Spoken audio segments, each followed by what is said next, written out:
Good day. $70? $70 for a video game? I won't pay it! I'll just wait till it goes on sale on Steam. Yes, Doom the Dark Ages is $70, and I, the mighty general, will be waiting. And many of you will probably be waiting as well, because that's a lot of bloody money for a game that might not necessarily be any good. Now, one game that is most assuredly good is the original Doom, and fans have been creating fan-created content for decades. And today, we're going to take a deep dive into Doom modding. Doom modding has been around since the very day the game was released, and it's thanks to this massive modding community that Doom has been able to not only endure, but thrive for over 30 years. Back in the 2010s, I did a video talking about DS Doom and the now defunct source port Z Doom. That short bit on Z Doom was just a bloody afterthought. Well, today we're going to go in depth on the sheer breadth and scope of the Doom modding community and show that Doom in 20XX has an entire universe of content to offer. So first, we gotta get what is called a source port in order to play Doom on a modern PC. Back in 2008, I discovered a program called DOSBox. It allowed me to reconnect with PC games of my youth, including Doom, and I played hours upon hours of turret control 640 by 480 Doom. One day, I randomly discovered a Doom mod wiki, and I haven't looked back since. In the old days, I used a source port called ZDoom, but that went defunct in 2017. But there's others, such as Xandronum, and it works well enough. But the one source port that gets the most love and affection is GZ Doom. This started out as a fork of Z Doom and has been in continuous development for 20 bloody years. This source port gives you all the good stuff: modern day screen resolutions, modern controls, mouse look, jumping, crouching, and you can even change the musical tracks on the fly. In addition to keyboard and mouse, you can use a controller, and it works well with a controller. There is even a 3D option for VR headsets, and it's kinda neat, I guess. Now, back in the 2010s, you used to just have to drag and drop WADs onto the executable, but not anymore, because now we got a Doom Mod Manager. The Doom Mod Loader is an excellent utility that lets you have complete control over your Doom games. If you are feeling overwhelmed, don't worry. Doom modding is pretty easy. So once you unpack the Doom Mod Manager, you are going to want to go into this file folder, and when you do, you'll see the following folders: iWAD, Port, Portfig, and PWAD. iWAD refers to your core Doom files. Everything Doom Engine related will either have a .wad, or where is all the data, or PK3.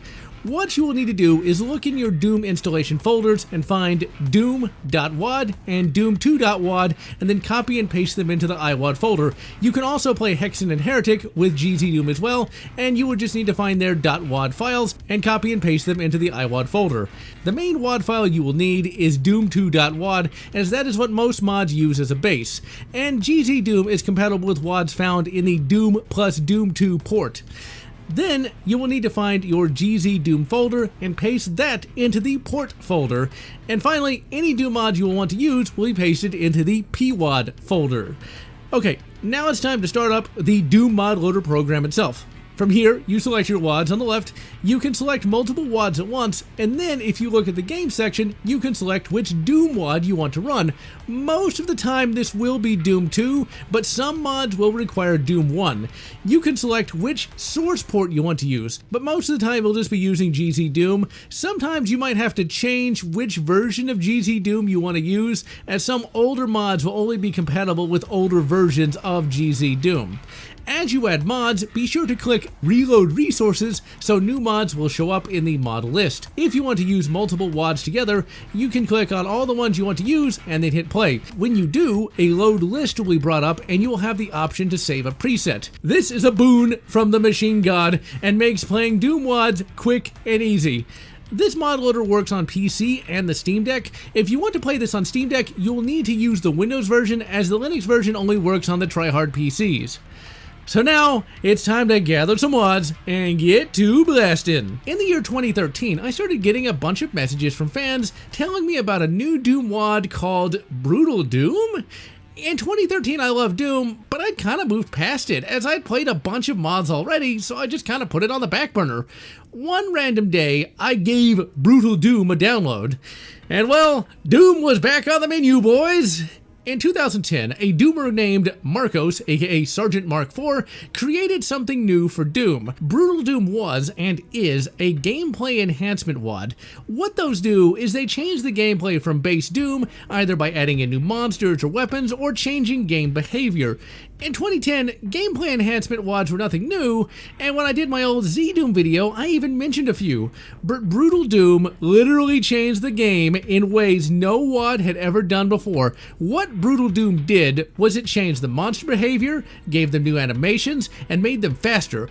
Added in modified weapons, such as a combat rifle, and made the other weapons more accurate, and you could aim down sights! What is this, COD? This literally changed the way Doom was played, and it fully updated what was fairly stale gameplay. What we're looking at here is footage of Brutal Doom V19, the first version of the mod I ever played, and as you can see, it was a whole new Doom experience that was, dare I say, better than base Doom. Brutal Doom also gave us a bunch of flair. We had brutal death animations and buckets of blood, and some great personality. Get off, scum! Fuck yourself! Fuck yourself! Go fuck yourself! This mod brought Doom back into the mainstream and changed Doom modding forever, and was to Doom modding what Doom was to gaming in general. This one mod got a new generation of gamers into the bloody game, and will go down in history as one of the greatest mods in all of gaming. And all Marcos had to do was fix just a few tiny things. Sometimes the smallest details can have the biggest impact. Brutal Doom is still being developed to this day, and we are at Brutal Doom V22 as of this video. The mod has come a long bloody way. What we got now are even more enemy animations, and they're getting smoother and smoother each year. The gore is even more impressive, and we got a few new weapons. Back in 2013, I was super impressed by the combat rifle, and over the years, it has been tweaked ever so slightly. The shotgun is still badass, and finally the sling doesn't just flop around anymore. We got a kick-ass AA-12 auto shotty that makes short work of the bastards. Since Marcos is from Brazil, he shows off his patriotism by adding in a Torres Judge. And it's more impressive here than in real life, because unless you're being attacked by an army of snakes, a 410 shotty shell is not as impressive in real life as it is in the game. The rest of the weapons have been tweaked as well, and are even more fun now than before. Sergeant Mark IV has added in a very impressive level improvement system. In short, Brutal Doom can now improve the original Doom levels by adding in higher res textures and little bits of decoration such as windows and shrubbery. The mod gives you new ways to play as well. You can do a pistol or rifle start for generic Brutal Doom gameplay, you have an option for Vanilla Plus, and you can even do Tactical mode that makes the game more realistic in some ways. We got a flashlight in the mod now, and it's not nearly the performance hog as previous Doom flashlights, and that goes for the rest of the mod as well, and we pretty much have Sweet 60 the entire time. We finally get mantling in Brutal Doom, and it works as well here as it did in Project Brutality. Like a fine wine, this bloody mod has been getting better and better all the time. However, it's not my favorite gameplay enhancement WOD. That would instead be Project Brutality! This mod dates all the way back to 2015, and it started as a fork of Brutal Doom. This mod, according to the Doom Wiki, is being developed by Painkiller and the Project Brutality team. What we are looking at here is the most up-to-date version of the mod, version 0.1.2 Alpha? As of 2025, the mod team has stripped out all the old Brutal Doom stuff, and it's created a fully standalone mod with all its own assets and code base. This is both good and bad. We will have to get to the bad in a minute. The funny part is that just a couple years ago, we were finally at Project Brutality version 3, and now we're all the way back at Alpha? These guys have the true dedication of the machine god. What we got here is the ultimate gameplay enhancement WOD. All new weapons, all new tiered enemies. That's right, we don't just have one set of new bastards, we got tiers of them. And we also got a shit ton of pickup items. The animations are slick and smooth, and the enemies move like it's 2005 all over again. We got an awesome Doom visor, we got voxels, we got 3D models for weapons, keys, and pickups, a flashlight that doesn't lag the game out, and we can see our feet! Since the old Brutal Doom codebase has been removed, we lost the Brutal Doom style of movement. In Brutal Doom, the movement was pretty meaty, and you had great control of your character, and you had the same kind of movement in earlier forms of Project Brutality. Brutality. Now with the new codebase, movement is pretty bloody floaty. It's not too bad, but it does kind of ruin the immersion. Also, you get like no ammo pickups from dead enemies, and I get the feeling that the game kind of wants you to go melee. But all you gotta do to fix this is set double ammo in the options. In past versions of Project Brutality, you had a regenerative health option, and this was really needed, as most Doom mods were not in any way made with this or Brutal Doom in mind, and thus rather easy Doom mods could get really bloody hard to play with either gameplay enhancement mod. Sadly, this iteration of PB removes the regenerative health option, but makes up for that by balancing enemy damage out. However, I recommend using a regenerative health mod with both this and Brutal Doom, as mods can be really brutal to finish without it. And finally, once and for all, I know why developers moved to regenerative health systems in the 2010s. They were bloody lazy and didn't want to balance their bloody games. I like Project Brutality a lot more than Brutal Doom due to the sheer variety of enemies and weapons that we have on offer. Brutal Doom can and does get a bit stale, but with Project Brutality's tiered enemies and weapons, you actually feel like you're progressing as you make it through a WOD, and you never face the same imp or zombie man for the 100th time. There are a bunch of variants for each enemy type, and you're always being challenged as you play through any given mod level, and you're given an option to set how many levels you have so that the tiering system works right. Like Brutal Doom, this mod runs in Sweet 60, which is a major improvement from earlier versions. Not only that, but this mod works with level WODs that have scripting, something that earlier versions could not do.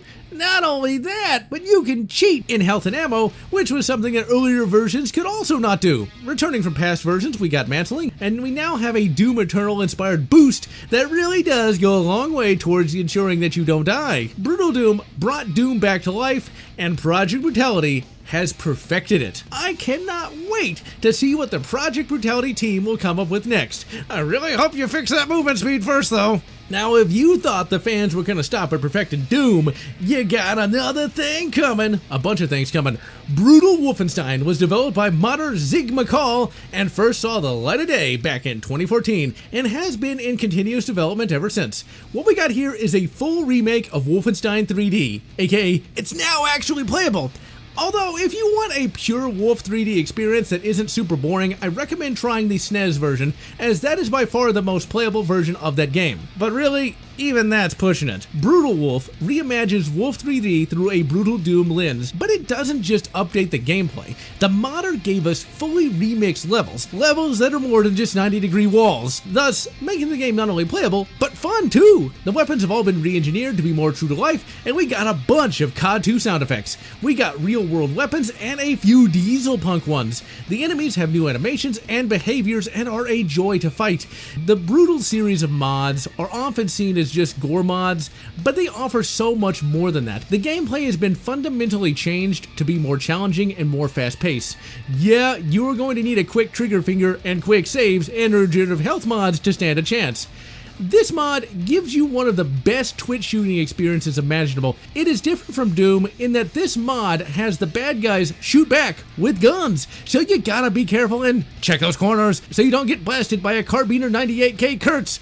Those 7.92 by 57mm rounds hurt. Like with all the other mods, you are definitely gonna need a regenerative health mod to get the most fun out of this mod, as it's bloody tough. I have been able to complete it legit, but man, was it a slog. Even with regenerative health, this game is bloody tough, as it should be. This is, in my humble opinion at least, Wolfenstein perfected. But this is modding, lads and lasses, so a modder named Vorpal decided to do a fork called Wolfenstein X, Wings of Liberty. This is a giant level pack that incorporates an earlier version of Brutal Wolf, and it even features some minor differences between its version and the later ones.